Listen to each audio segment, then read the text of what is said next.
Perseteruan panas yang terjadi antara Daus Mini dengan mantan istrinya, Yunita Lestari, tentang anak mereka memasuki babak baru. Sebelumnya, dikabarkan jika terjadi perseteruan panas antara Daus Mini dengan mantan istrinya mengenai tes DNA anaknya, masalah membiayai anak mereka, dan Daus Mini yang dikabarkan menutup akses komunikasi dengan Yunita Lestari. Bertempat di Komnas Perlindungan Anak, Daus Mini pun menjelaskan bahwa anak mereka dengan inisial IHF adalah anak kandungnya. Daus Mini pun menjelaskan secara detil dan gamblang tentang awal permasalahan munculnya persoalan tes DNA terhadap anaknya. Lalu benarkah Daus Mini meminta agar dilakukan tes DNA terhadap anak mereka? Berikut penuturan Daus Mini ditemani oleh istri tercintanya, Shelfie Hanawijaya. Lalu, seperti apa tanggapan dari Yunita Lestari atas pernyataan dari Daus Mini dan Shelfie Hanawijaya? Jadi berawal dari pancingan, yang akhirnya tuh dua-duanya apa ya Bang ya? Emosi timbullah sebuah kalimat atau percakapan yang notabene DNA itu gitu ya Bang ya. Pancingan awalnya seperti apa Bang Daus? Ya ini mereka berdua Daus nggak tahu. Asal mulanya dari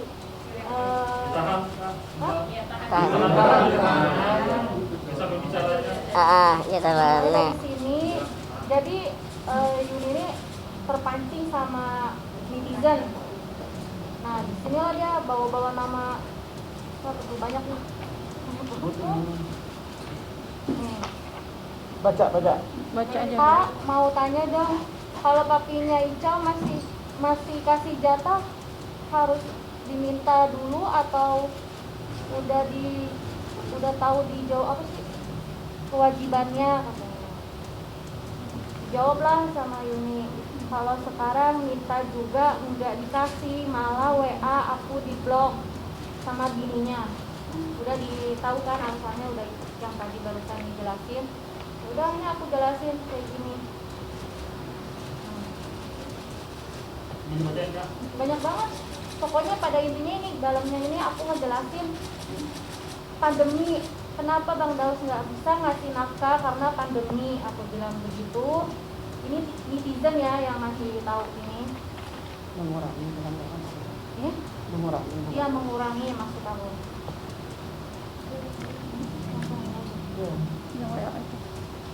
Nah, ini mulai lagi dari bunyinya tersebut ya, bikin story IG. Aku yang nggak terima ini ada chattingan Bang Daus sama Yuni, kenapa dibuat status kayak gini gitu. Gimana pun saya istrinya, saya nggak terima aja gitu. Ini kan privasi, nggak perlu lah dibikin story di sosial media. Ini yang nggak saya terima tuh. Makanya menimbulkan statement untuk SDNA. Inti dari chat yang di screenshot itu apa Mbak? Yang Ini chatan dari Bang Daus sama Yunita membahas nafkah gitu.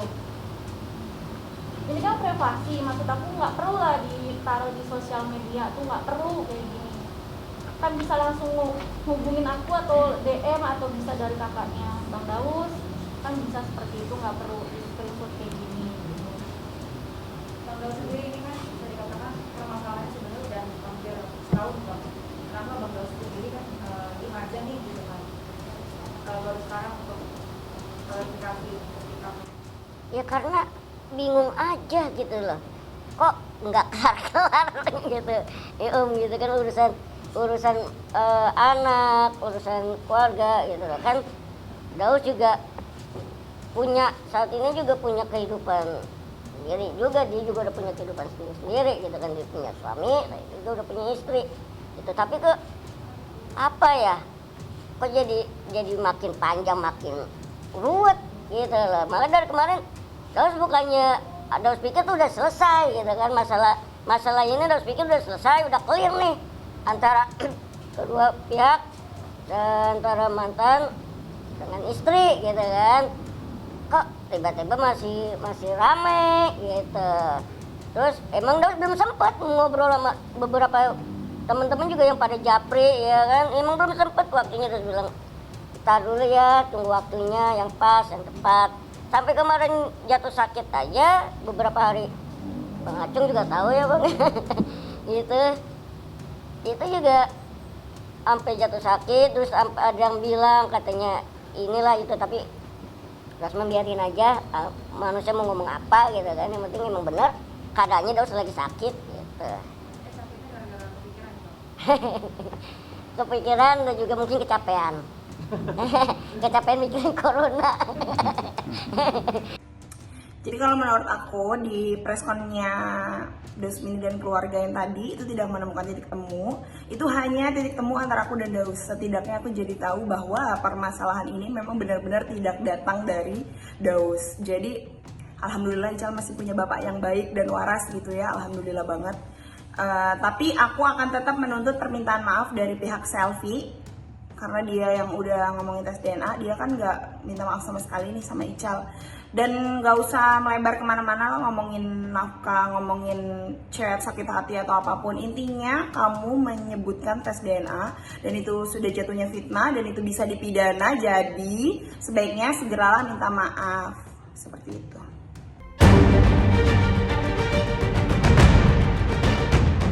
Setelah dengan gamblang dan jelas, Daus Mini menjelaskan tentang bagaimana awal mulanya terjadi mispersepsi tentang tes DNA terhadap anak mereka, maka tudingan dari pihak Yunita Lestari yang mengatakan jika Daus Mini tidak menafkahi anaknya dibantah keras dan tegas oleh Daus Mini.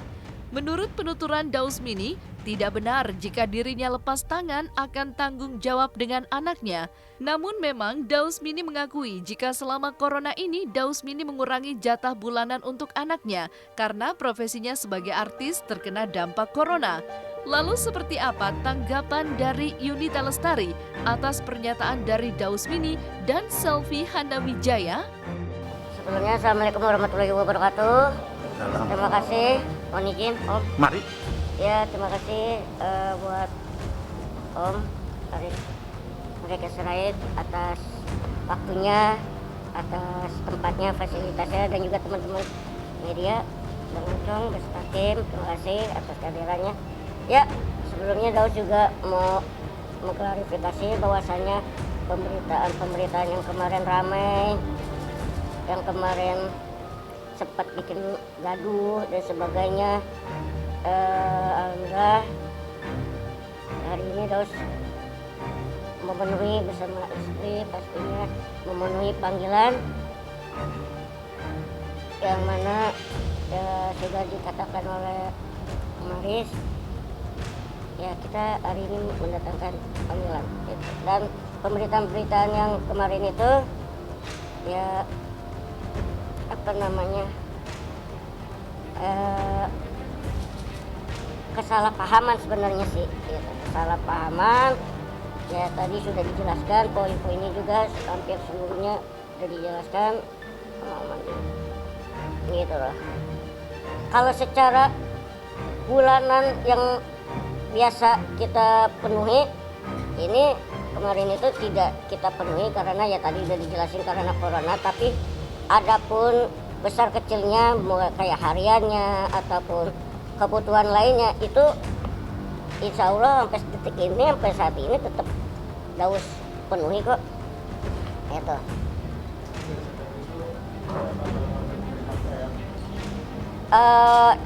Tidak seperti kayak bulanan pada biasanya gitu kan.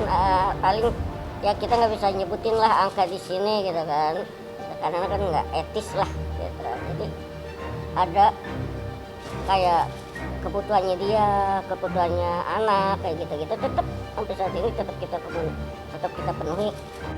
Nah, jadi kalau untuk hak asuh anak itu sebenarnya dari awal perpisahan itu tidak ada perjanjian hak asuh atau perjanjian nafkah. Jadi kita ya sama-sama memenuhi hak dan kewajiban aja gitu loh. Kalau Daus kewajibannya apa? Menafkahi Ical gitu. Terus kalau kewajiban aku sendiri apa? Kewajiban aku adalah mengizinkan Ical ke rumah papinya, mendapatkan kasih sayang dari papinya gitu. Dan hak Ical harus terpenuhi, dia mendapatkan kasih sayang dari kedua orang tua, seperti itu.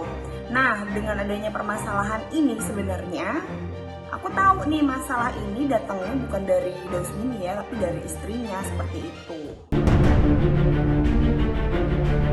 Setelah menjelaskan masalah tes DNA dan nafkah dari Dausmini untuk anaknya, masalah selanjutnya Dausmini menjelaskan tentang dirinya yang memblok komunikasi dengan mantan istri. Hal ini dilakukan oleh Dausmini untuk menjaga perasaan sang istri tercinta yang cemburu jika Dausmini intens berkomunikasi dengan Yunita Lestari meskipun yang dibicarakan masalah anak.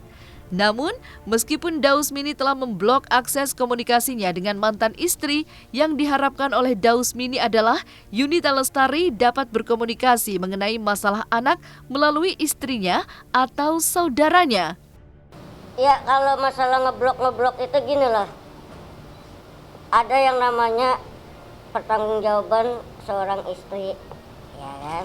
Ada yang namanya mungkin istri Daus masih ada rasa cemburu ya gitu kali ya Bang Acung ya, gitu kan, dengan keseharian atau chattingan, WA-an dengan mantan gitu kan, yang notabene juga kan istri juga baru gitu, jadi belum istilahnya belum beradaptasi lah ya Bang Acung ya, masih hangat-hangatnya lah kayak gitu kan.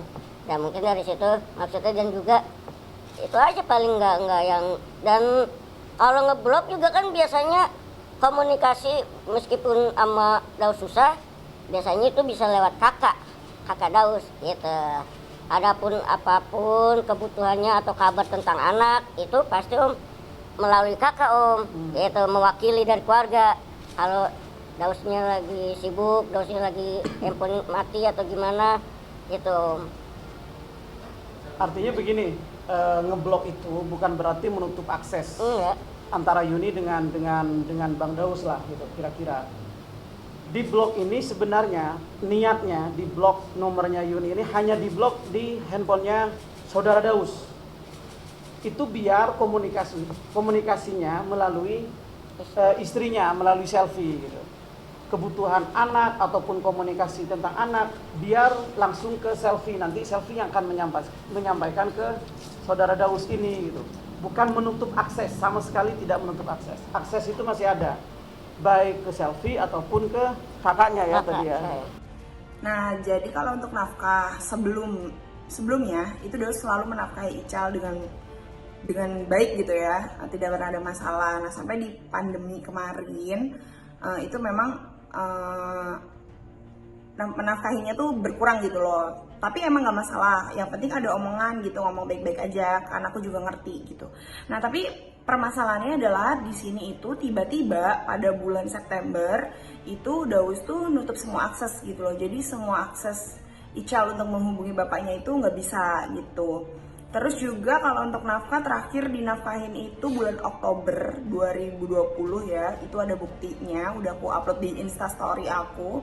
Jadi aku juga tadi abis nonton ya wawancaranya sebelah, katanya bilang kalau sampai detik ini masih dinafkahi, itu bohong. Tidak pernah memberikan nafkah setelah bulan Oktober itu, jadi semuanya itu bohong. Termasuk pengacaranya juga ikutan bohong gitu.